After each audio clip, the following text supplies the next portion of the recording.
I'm like, oh, and you are gorgeous. I love what you're Thank you. doing. Thank you. But welcome to the Project Plum podcast. Yeah, I'm excited to be here. I'm excited. Did you want to do like a little introduction, like who you are and? Yeah, my name is Tiyya. I currently own Tresses by Tiyya, which is an extension company, like hair extensions. And then I have Forever Little Boutique is like this new venture that I started because I loved baby clothes, especially boy baby clothes, because I feel like the options for girls' clothes is like endless. And then here's like a corner, the big pit of clothes for the Seriously. boys. So I really wanted to make a space where like moms and stuff could find boy clothes that are actually like trendy without all the weird like misogynistic stains on it, you know? I love that. It's something that I just started, so I'm really passionate about that. But yeah, there's some woes with that. And so yeah, that's me. I'm located in San Diego. Married to my husband Rayon, and I have a 8-month-old named Miles. Yeah. And your Miles is so cute. He is adorable. Thank you. What inspired you? I know you didn't mention it, but you create a lot of things for Miles to get an education even from home at 8 months old, which I think is so cool. And you use inexpensive products, and I've gotten so many ideas from you. What inspired you to kind of do that? Well, I knew that prior to me giving birth to him, I wanted to be a super hands-on mom. I wanted to kind of interact with him. And I noticed when I was, how we track our babies through the development process when you still, pregnant with them, like you get the updates of like what your baby's doing this week and things like that. It's also really fun to track them after they're here.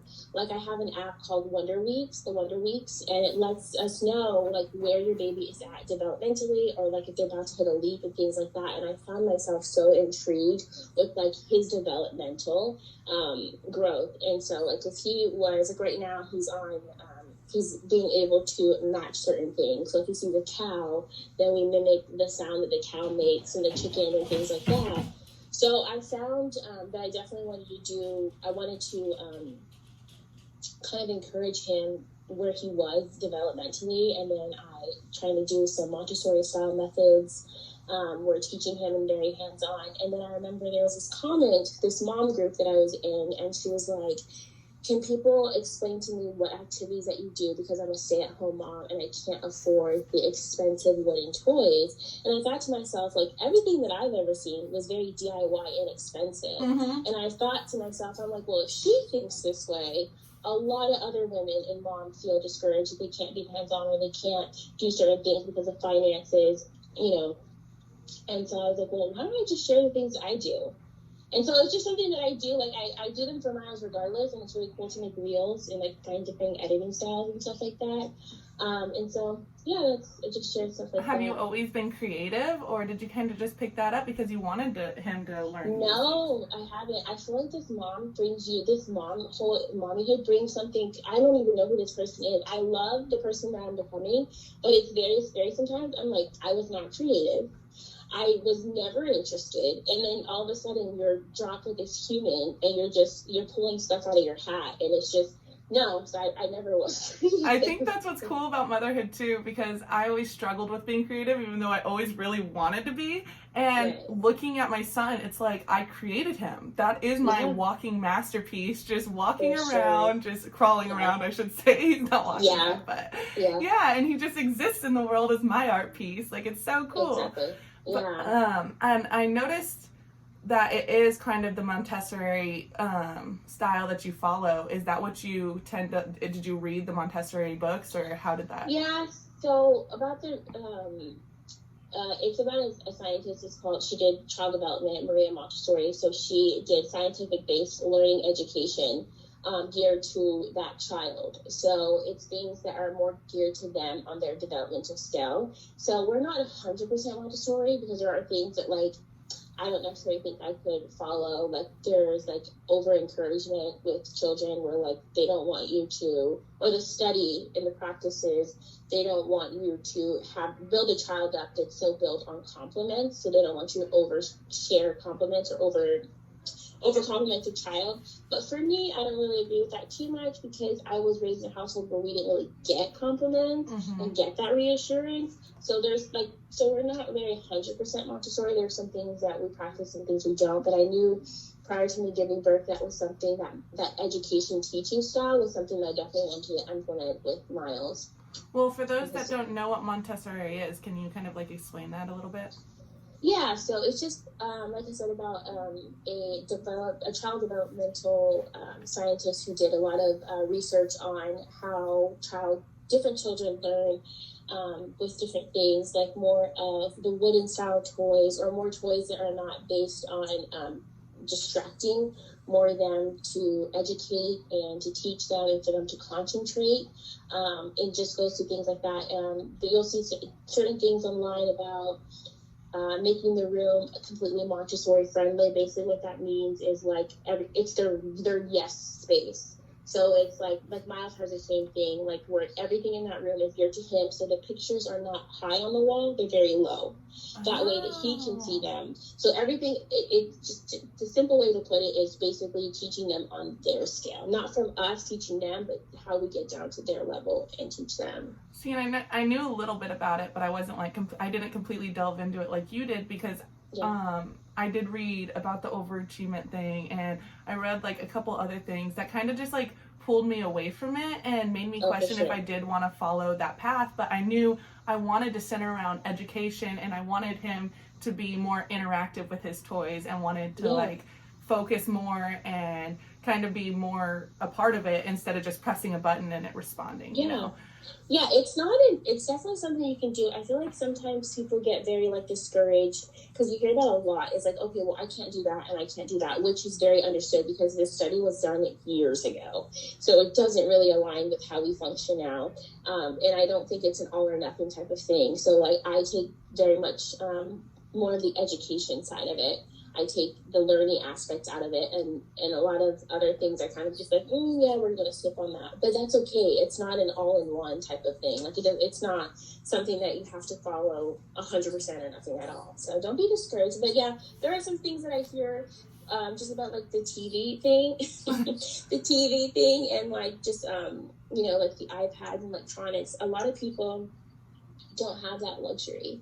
Like I have a luxury of, being more hands-on, and I have to be conscious of that with some other moms too, is because not everybody has the luxury to, sit down and engage with their child because they're working, or they have to leave the house. You know what I'm saying? They have to go to a caregiver during the day. And so there's some things that you kind of do need to distract a child. You kind of need them to stay kept. Like I have a friend, especially with this whole pandemic thing going on, a lot of us are working from home, is I have a friend who works from home, and her baby is about 2, and Coco Melon is like her babysitter. Oh, yeah.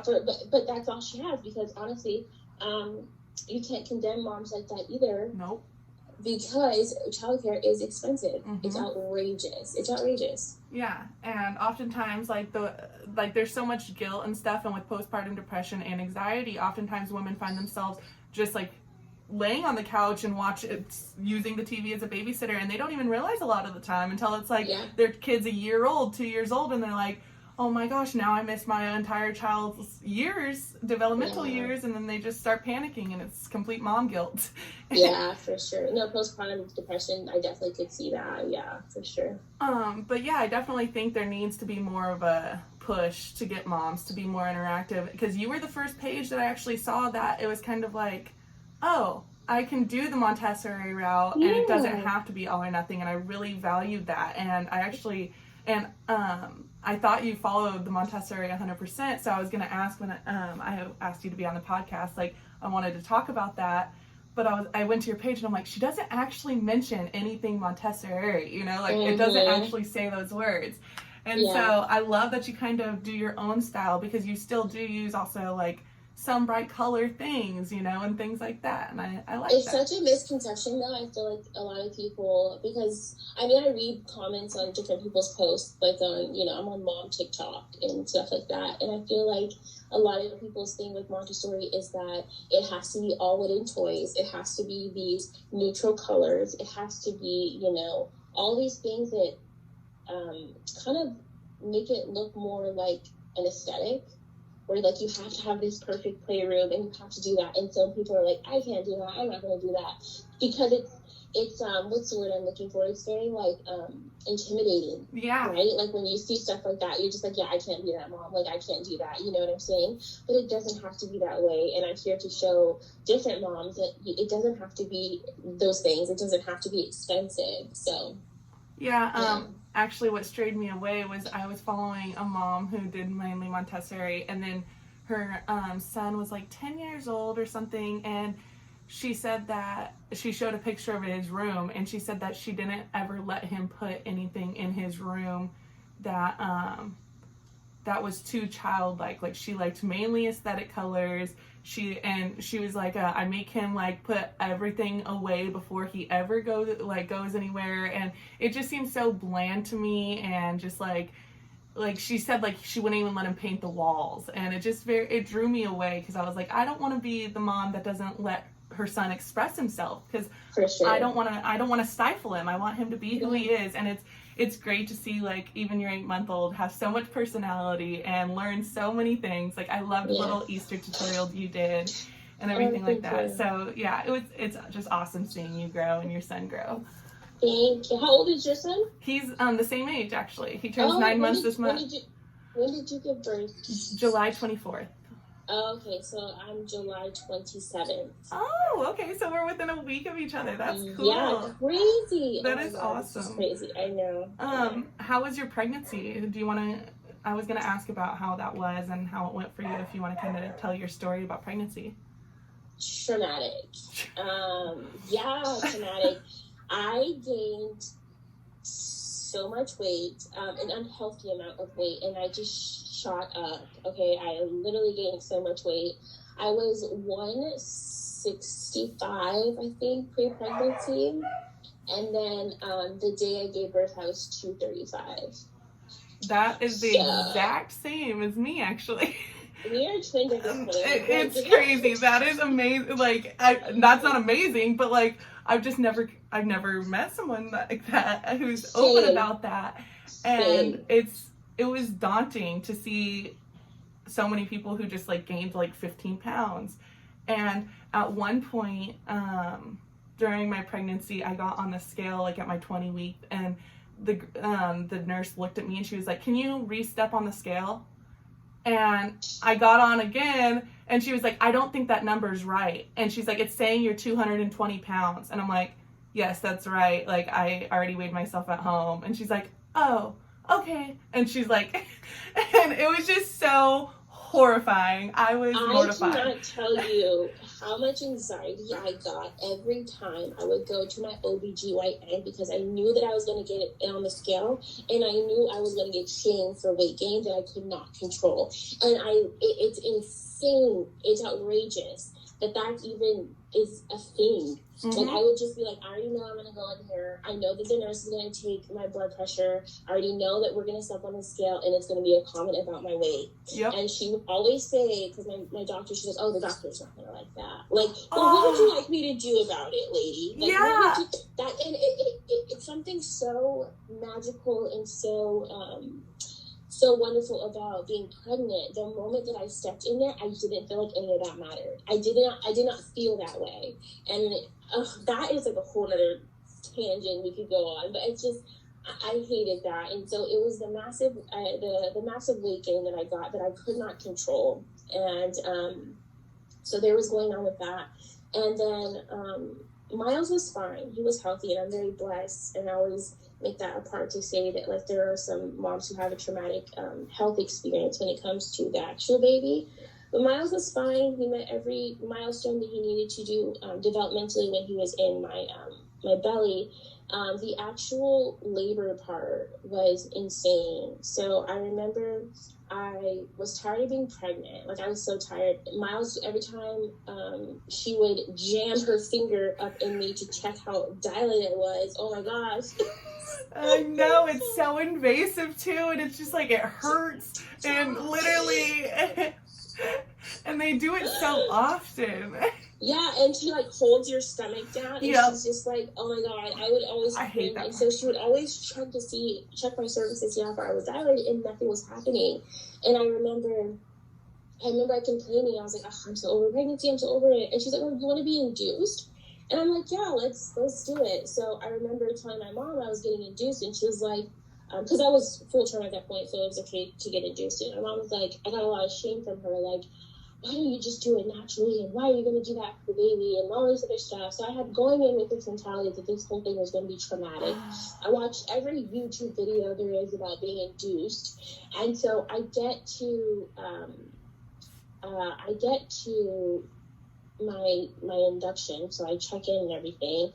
And mind you, I'm very afraid of hospitals. Like, I've never actually broken a leg. I've never had anything where I needed to be in the hospital other, like, than a checkup or something. So that was already scary. And then I gave birth in July, and my sister-in-law passed away after about 2 hours after giving birth because she bled out. So I'm going with all of this to the hospital. Gosh.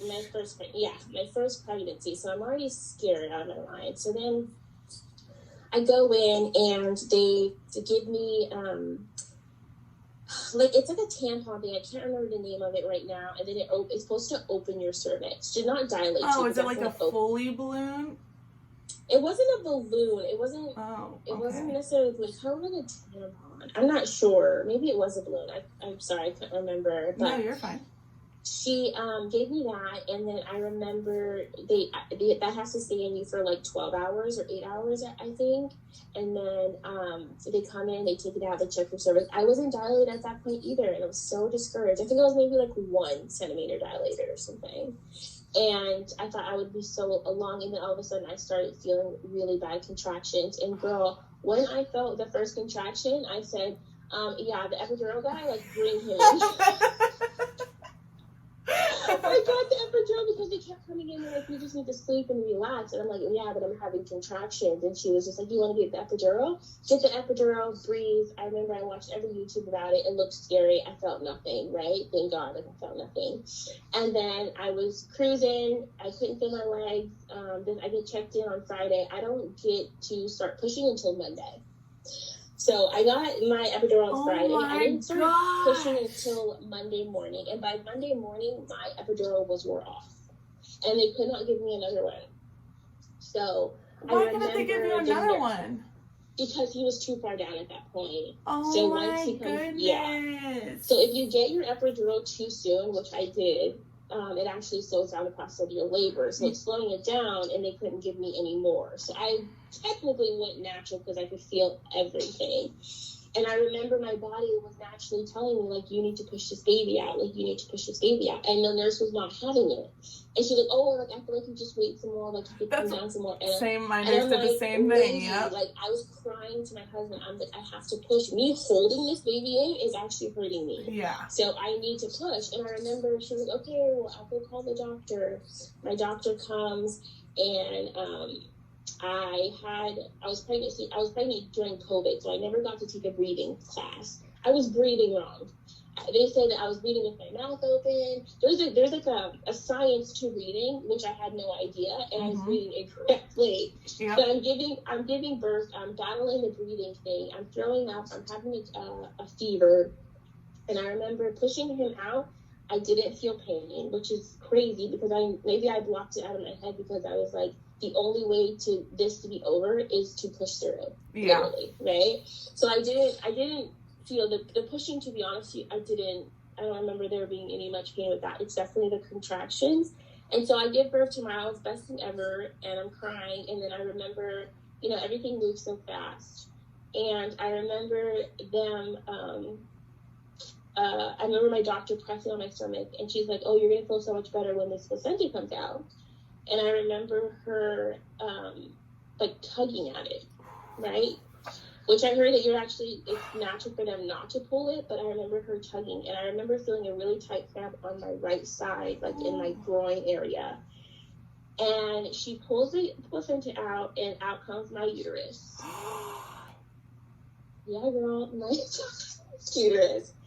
Are you serious? Oh my God! Yeah, it's called a prolapse uterus. Never heard that in my life. The couple of nurses told me that this is the first time they ever seen that happen in their experience ever. So what happened was my placenta connected to my uterus. So when she pulled the placenta, attached was my uterus. And I felt pain then. Okay? I felt everything. Keep in mind, I wasn't numb. You didn't even have your epidural. Oh my God. No, yeah, oh my I felt God. everything.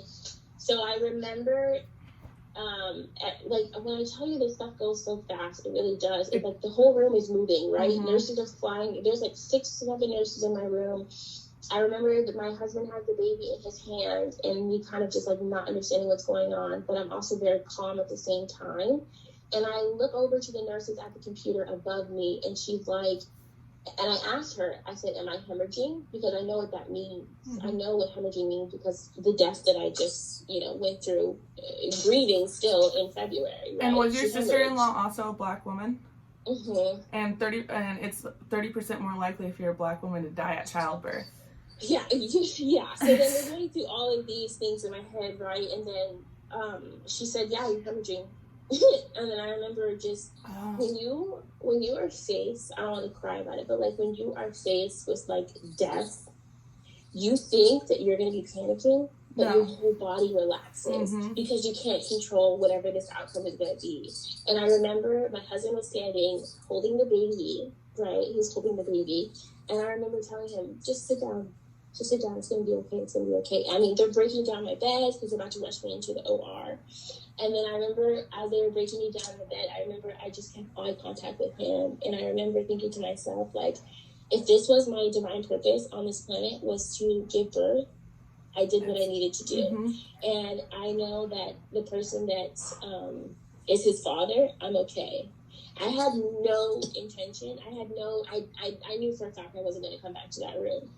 So they rushed me into the OR. I mean, they're moving me so fast. I'm like banging into walls, like, right? Because they're trying to get this big bed down this hallway. And I remember going in there and my doctor, they gave me like a whole bunch of medicine and my body's not reacting to it well. So I'm like profusely vomiting projectile everywhere. And she just takes her arm and I kid you not, there was about this much, like maybe a little bit less than maybe her elbow inside of my body. Oh pushing my God. My uterus back in the right location. And when I tell you, you think getting your fingers without cervix and your appointments is bad? Yeah. Like, just imagine and I felt everything. I didn't even know someone's body could go that far inside mine. Like, it's insane. And then I remember feeling everything, and I remember them trying to numb me. And then once they wheeled me back into the room, they at first I think they were contemplating giving me a blood transfusion because that's how much blood I had lost. And then so once they figured out they didn't have to do that, I went back into the room and I like passed out because I was so drained. Like, I was so tired. And then I remember waking up and trying to use the bathroom, and my legs were just giving out. Like, I could not walk. They had to put me in a wheelchair to go to the bathroom. And then they gave me a catheter because I couldn't walk. And then so I passed out. Keep in mind, I haven't even held my baby other than, him on my chest and then wiping him off. I get to the room and I hear him crying and he's hungry. Yeah, so I'm like, I just gotta wake up. I'm just trucking through, right? I'm like, I just need to hold my baby and breastfeed him. It's and so hard. Yeah, I'm trying to breastfeed him and he turns purple. Miles turns purple, and then they start doing these like kind of like checking his respiratory and things like that. And they're like, okay, we're just going to take him to the NICU. We're just going to take him to the NICU and he'll be back. And I remember FaceTiming my mom and I'm like, oh yeah, he's in the NICU. Like, I'm okay, and I'll FaceTime you when he gets back. And then the doctor comes in, the NICU doctor, the pediatric comes in, and they're like, oh yeah, he's having issues with his heart. He's breathing like short breaths, like that, Oh my gosh. And they're like, and he says some crazy stuff like, yeah, we're going to see what's going on. We don't see anything now, but it's a possibility he could have heart surgery. And I'm like, at that point, I don't even know what he said because I told him to talk to my husband and I bawled my eyes out. Like, I had been through so much. Traumatic event after traumatic event. Like, you were literally just beat up by life. I just want to hold my baby. I just want to breastfeed my baby. I want to, you know, do that. And so they kept him in the NICU. And I remember the first time I had saw him in the NICU, I bawled my eyes out because he was fine, you know, but it's just the fact you see all those wires. It's very intimidating. He has a breathing tube. He has something in his umbilical cord. He's crying, you know, things like that. He doesn't have a blanket because they can't have one in there. So it's just like all this stuff. And I think that really dampened my experience with breastfeeding because they had been feeding him formula and he was getting the milk so fast. And like at the time I still had the colostrum. And my milk wasn't coming out that fast, that when he got onto me, he was getting frustrated because the milk wasn't coming out fast enough. So, and then I tried to pump, and it wasn't enough milk, and so I ended up having to go on formula by the time I got home. Yeah, so the whole thing was just trauma. But he didn't end up having to have surgery. So. He didn't have to have surgery. So basically what was wrong with him, they don't know for sure, but they took some, maybe it was fluid, but they took an x-ray of his lungs and they were very cloudy. The next day they got a little bit better, and the next day they got better. So in total he was there for about 4 days. And I remember I was walking back and forth from the NICU to my room, and I remember them saying, like, I can't believe you're getting up and walking right now. Like, all the nurses know what you've been through, right? Yeah. So they're like, I can't believe you know, I just have to see my baby. They're like, you just can go and rest. I'm like, I have to see my baby. Yeah. And then so when I got discharged, and I had to leave him there. And my husband and I took turns. So he stayed in the NICU while I drove home because I didn't want Miles to be by himself. And I was like, let me just go into a shower, you know? And then so I get in the car, and I remember looking in the rear view, because you always think like, you know, you're going to have that story where you and your husband or your spouse drive home with your baby in the car. I didn't have that. I bawled my eyes the entire way home to the point where my car was like, you need to take control of the wheel because it's going up. Yeah.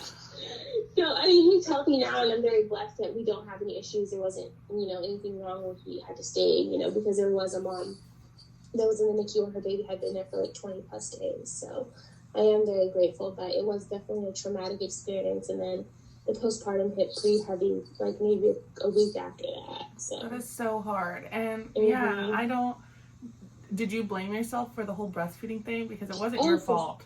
Yeah. Yeah, and I feel like I blamed myself because I felt such inadequate as a mom, because I'm like, dang, I can't even give birth correctly, right? They had the whole traumatic thing. He had the breathing issues, and then on top of that, I'm not even able to give him, you know, milk. And the day I tried everything, every recipe, you know, every lactation cookie, every, you know, anything that anyone ever told me, drink this amount of water and everything, pump every 2 hours, to the point I was literally mentally draining myself, that I didn't even have that bandwidth to do in the beginning. Like, I was waking up with little to no sleep every 2 hours trying to pump, and nothing. I was getting so frustrated because I was getting barely 2 ounces of milk. It was so frustrating.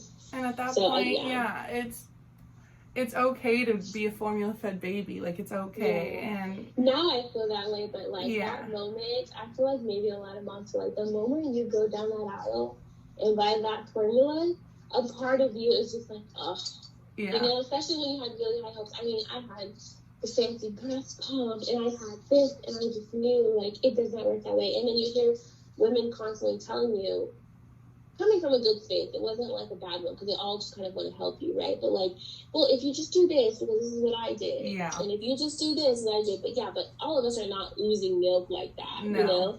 And it's just, some people just don't have the supply, and honestly, it got to the point where it was just like, it's not enough, and I'm struggling mentally just to obtain the 2 ounces that I'm getting, that he's not even satisfied with. Just let it go. And you said like the postpartum hit you a week after, so you're also dealing with that on top of it. Yeah, and it's crazy because I would hear about postpartum. I'm like, I would like me all naive. I was like, I wouldn't get that. You know, my mom would tell me that, you know, she had postpartum and she was very distant towards like my brother and I in those first couple, you know, that wave of postpartum when it hits you. And I remember thinking to myself, like, I'm not going to do that. I'm going to like, because I looked at postpartum depression prior to having a child, prior to being pregnant, as like, you don't love your child. Yeah. Or like, you're disconnected with your child. Very uneducated thought, you know? And so when I did get postpartum depression, it hit, I will never forget. I remember I was sitting in my living room. Everything was fine. Miles was asleep. And I was in a room full of people, and we were all watching a movie, and I could not eat. I had food in front of me, and everything was like, I can't eat this. I don't know why. I just couldn't eat it. And how far after birth was this?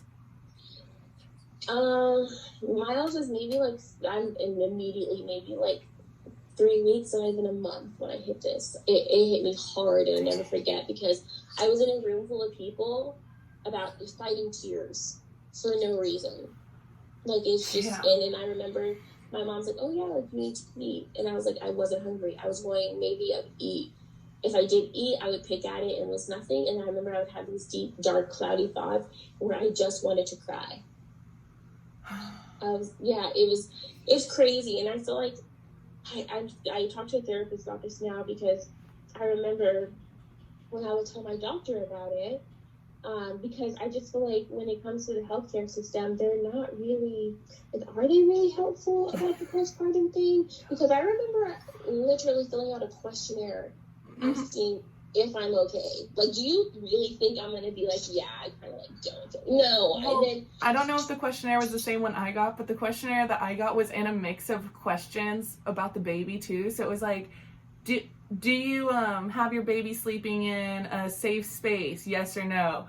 Do you like watch your baby when he's like unattended? Yes or no? Right. You know, like all this stuff. And it's like, do you have postpartum depression? Yes or no? And I'm like, I'm not gonna, there was no doctor that physically came up to me and asked me, like, are you okay? What are you going through? It's a fail in the system so much, because I remember filling out a questionnaire, and I remember, like, not feeling anything, because at the first, in the beginning, you don't really feel anything, I think, right? And then I remember when I went to my first checkup with my OBGYN, I remember filling out a questionnaire, and I remember a little bit being pretty much honest with her. Excuse me. I remember being honest with her, and I remember her saying, like, well, if you feel this way, then I'm going to recommend pills. She was quick to be like, yeah, like, and then I'm not saying there's anything wrong with antidepressants, but like, it was very much so like the immediate jump to pills. Like, that's crazy. Yeah. Like, not even like, what are you eating? Like, what's your gut health? Like, what are you doing every day? Like, here's some suggestions on what you can do. Here, you can walk, you can do all these things. Like, yeah. Yeah, it was very much so like, she said, if you still feel this way, in 2 weeks, I'm going to recommend antidepressants. And I remember I never even went back after my 2 weeks. Because you get scared. I know another friend of mine had the same thing happen to her, where she got postpartum depression, was immediately offered pills, and then was afraid to go back. So she just didn't go back, and she suffered. And I didn't go back because I knew they were going to I knew how I felt, and honestly, I felt worse than I did at the beginning. Like, when I first had talked to her, I was like, oh, it was bad. But like, now it's even worse. And like, I just had to seek therapy for myself. I was like, I just need to talk to someone. I need to speak to like a licensed therapist. And so I got my therapist, and that really helped a lot. And I don't want to discourage other women from getting antidepressants, or maybe they're on them, but we do have to recognize that there is an issue when it comes to how America and just the health system deals with mental health. It was very much so, you're going to get on pills, and this is what you're going to do, and then like, that's going to fix the problem. But I also had known someone who was on antidepressants, and it just made her kind of like a zombie.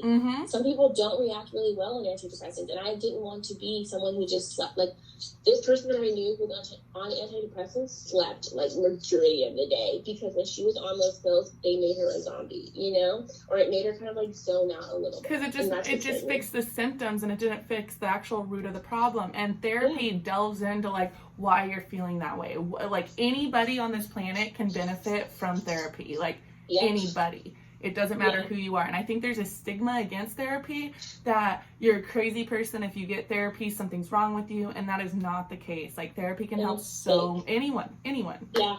Yeah, Yeah, I definitely think, just like with my community, especially like the Black community, the African American community, like they think that like therapy is like not a thing.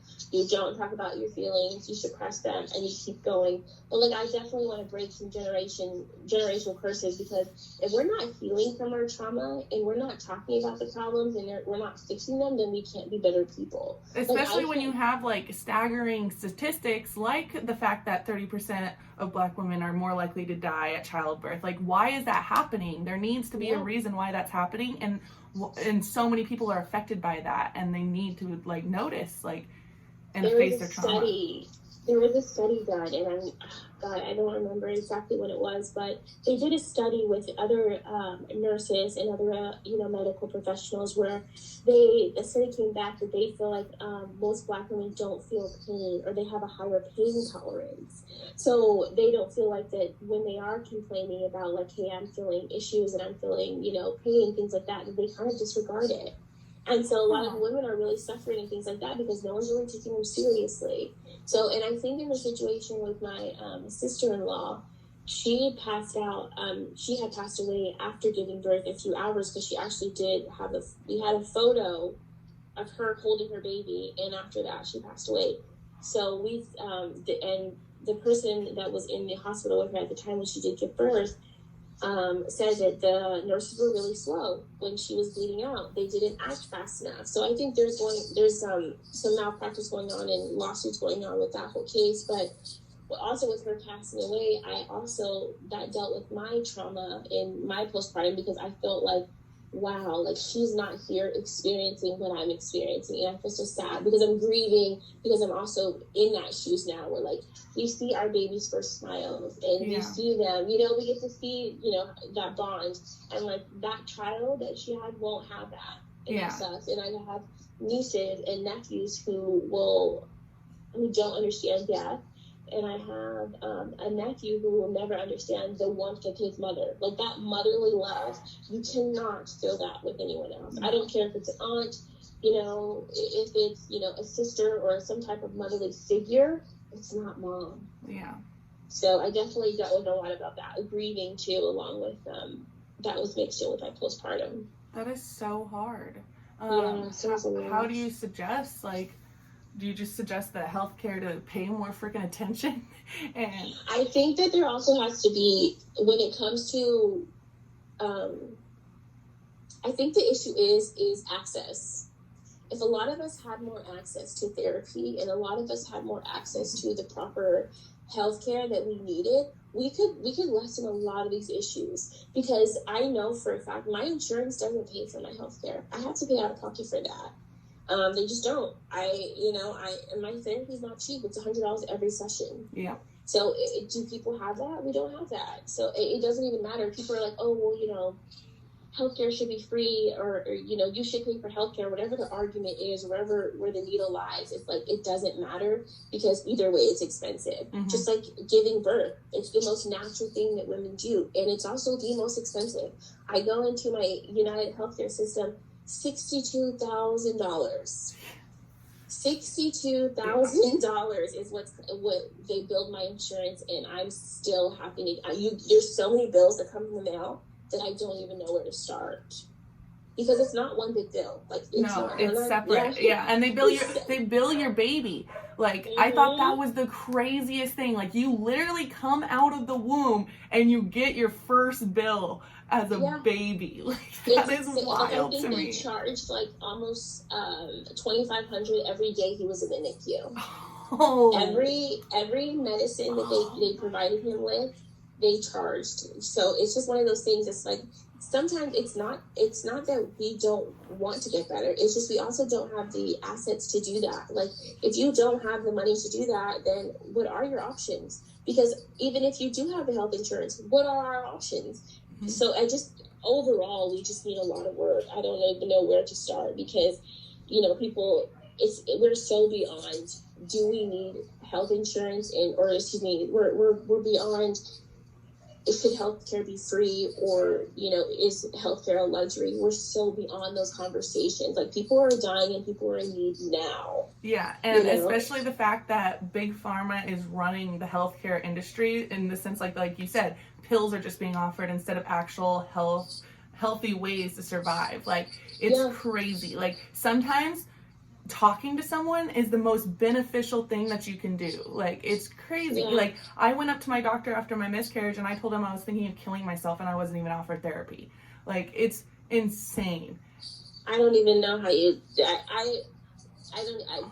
those like miscarriage stories. I know I read the post that you had posted where you were holding your baby up and you were talking about how you got through the miscarriage and things like that. I don't even know. My heart goes out to you because that's strength. Yeah, thank you.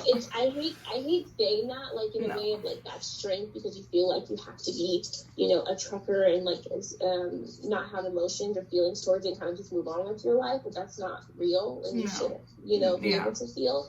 But it's just like, man, that is a beast that hopefully I never have to experience. Like a grieving a person and then a grieving of a child is like two different things, I feel like. Oh yeah. Jeez. And it was hard, but I feel like it's still hard even thinking about it. It's still a daily struggle, but I think that was the beginning of my motherhood journey. And that's when I know, like, a lot of women talk about how they become a different person after motherhood, and I definitely think that was the case for me. I became a completely different person, and it started right when that miscarriage took place. Like, right when I found out I was pregnant with my first baby, like, I felt like I was a mom. And you were. Yeah, and thank you. Thank you. Yeah.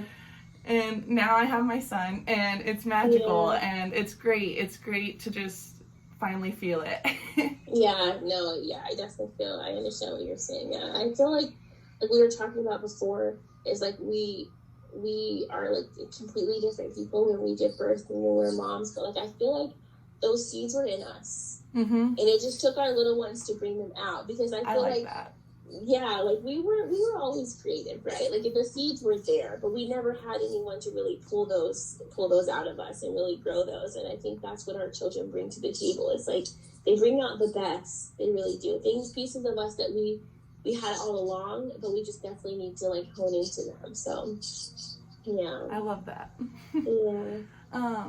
I wanted to ask, how did you get over that sounds so like crude, but how did you finally like get past the depression and anxiety that came after childbirth? Definitely speaking to my therapist, because I feel like I didn't know how to talk to my husband about it, because they don't really fully understand, and that's not their fault, right? Like, you don't understand how this works. You don't understand why I'm crying. It's like, I'm crying and I don't want you to talk to me, but I want you to talk to me at the same time. And don't ask me why I'm crying, because I don't know. Exactly. I feel that so hard. Yeah, like, it's like one of those things. I would be like, oh my God, I miss my husband because when he went back to work, I feel like postpartum hit me again. Like, it just comes in waves. Like, there's days where you're fine. But I remember, like, when my husband had to go back to work, hard one. Yeah, and I would miss him all day, and then the moment that I would see him, I'm like, oh, he's here. Like, right? Oh my God. Did you just, like, not live here? Like, I love it. It's so honest. It's so true. So I remember talking to my therapist, and I remember us getting to kind of a point where I have to be more vocal for me to get over exactly what I'm going through, because me keeping it inside and me not expressing how I feel and being able to acknowledge when I'm going through those waves is detrimental to people around me. It's detrimental to myself. It's detrimental to me overcoming postpartum. But honestly, like we were talking about, I don't think postpartum is something that you just don't have anymore. You know what I'm saying? I think it's something that comes in waves. It really does. I feel like there's days where we're just like on top of the world and we're super moms, and there's days where we feel like, oh my God, I'm not enough and this child deserves 100%. So much more. And so I don't necessarily think it's something that we just kind of shake off and we just go about. We just find better ways to deal with it. And for me, like I said, therapy and being more vocal about how I'm feeling and when I'm feeling, and expressing those to my husband so that he can then cater to my needs or step in when he needs to, because I can't be the parent that I need to be right now. I think that helps a lot. I love that. Yeah. Yeah. That's a great way to be. And with your businesses, are you still active in your businesses? Yeah, so I have with Tresses by Tiyya, so I make wigs, and so I have to sew, and those can take me anywhere from like 3 to 6 hours, depending what I'm doing, because I'm also adding color and things like that, like customizing the units. So I try to work around my husband's schedule because he works for NBC. He does the 11 o'clock show for NBC. Okay. So he leaves at night. So I have the availability during the day. Okay. So we just kind of tag team. Like, he usually has miles, like when I have to work on, hair, and I'm working around chemicals and things like that, he takes miles outside, and or just kind of just does the whole morning routine and afternoon routine with him. And then once he leaves, then I'm full blown, on mom duty. But that's how that works. So I definitely do have a really good partner who allows me to do that, because if it wasn't for him, it wouldn't be possible. Yeah, power couples, it's a thing. Yeah. I don't know how I would survive really without. Understands that. It's a blessing, because I know that there's some women in some certain circumstances that I hear, just with like friends and observations of other people, it's like their spouse maybe isn't hands-on. Mm-hmm. They're very much so like, this is the baby, I work, and that's kind of my, my contribute to this family, and that's what it is. And that sucks. It really does, because I do think it requires a village to raise a child. So 100%. If you can have two hands-on people, that really works. But that's also just like the misogyny of like how we have always seen things like women stay home and take care of the baby type of vibe, and we're so beyond that. Yeah, and we're proving it wrong, that we can do more than just stay at home and take care of a baby. And I think it's awesome that you have two businesses that you're supporting. And I know you started the boutique business, and I love it. I love that whole idea. I have to send you some stuff. Once we get off here, you have to send me your address. I'll send you some stuff. Thank you. Yeah. I would love to purchase some stuff too, because I just think it's great, because like you said, there's no cute boy clothes and compared to the amount of girl clothes that there is. Like, I feel like it's just like little truck t-shirts and like mommy's little tough guy. Like, I was literally in Target the other day, and I was looking for like things to put in my own Easter basket, and I was like, I should really call or like write a letter to like the Target CEO or something, because like little old me, like what am I gonna say? But like, something needs to be done, because this is ridiculous. Yes. Like, there doesn't need to be another version of a football onesie that says like mommy's little MVP, mommy's number one tough guy. I was like, can we just like have a plain t-shirt? Like, can we please? Like, it doesn't need to have some weird thing on it, because girls' clothes, they don't have it. And it's like every store I go into, it's just like even Carter's, like an actual baby store, I'm just like, do you have this? And it's just like, here's this little rack for baby clothes. But I mean, they have walls and walls and walls. And now I think it's cool for girls that they have like a lot of gender neutral things, which I think is awesome. Like, they have like more like mathematics t-shirts, science t-shirts, which I think is awesome. But where's the push for like the boy stuff, like the cute boy stuff, like little cute overalls and little cute like actual pants that like are cute and not just freaking It's just crazy. So I know that there are places that do have like those clothes, but they're also really expensive. It's like, but like I have a whole drawer of things that Miles that still have tags on him, because he grew so fast that we can't put him in. So it doesn't make sense to pay, like, there's one website, I won't say the name, but like, I mean, come on, like a onesie, like $40. Like, I don't care if it's made with the best organic cotton in the world. I'm not paying that much for it. And when he's gonna wear it for a week, like. Yeah, the guy he sprouts so like overnight. Like, I can't afford that. I can't keep up with that. Guess your mommy's tough guy. Yeah.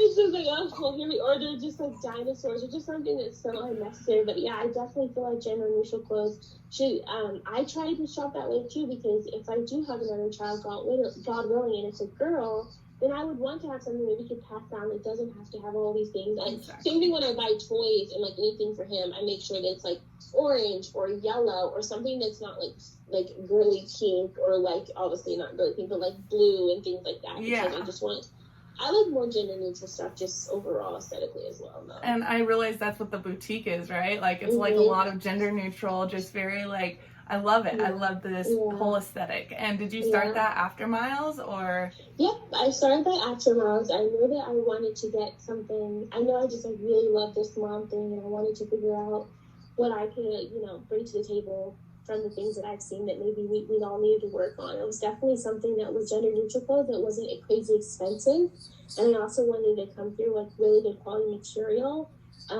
So yeah, that's how Forever Little came about. So hopefully soon I do, like back, I think it's in May, I have like my first pop-up shop. It's gonna be in Anaheim. Yeah, so I'm excited about that. Yeah, I feel like I have. If you send me the dates, I'll be right near there at the end of May. So. Oh, nice. Yeah, I'll send it to you. Yeah, so you can stop by through. But I think I have two sides of me. Like I have like the Tresses by Tiyya, who's like loves extensions and makeup and like all that stuff. And then there's like another side who's like Montessori, loves babies, like loves educational stuff like that. And I love both sides equally. Yeah, yeah, you're a powerhouse of a woman. Like you just freaking do it all, and it's amazing to see. Yeah, I feel like it's when we give birth, especially if it's our first time, like we all go through like an identity crisis. Like who are we? You know what I'm saying?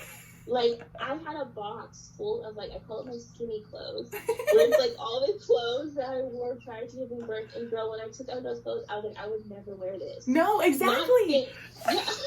I brought out a dress that I wore to meet my husband's family for the first time when we first started dating. And it was, like, a tight, like, mini dress with like sparkles, and I'm like, why would I wear this to meet my husband's family? Like, what is wrong with me? I know, bro.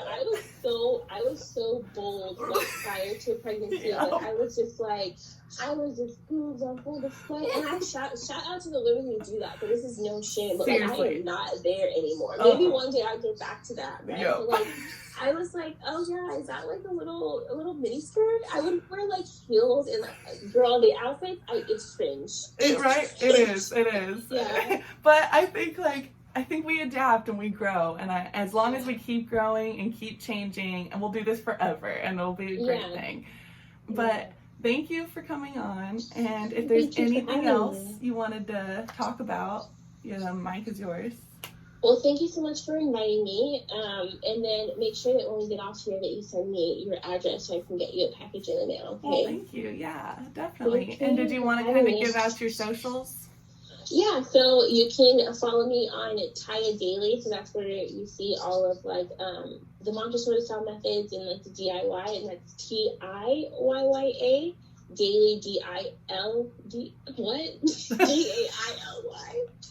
And then Forever Little Boutique, underscore, and then the website is foreverlittleboutique.com.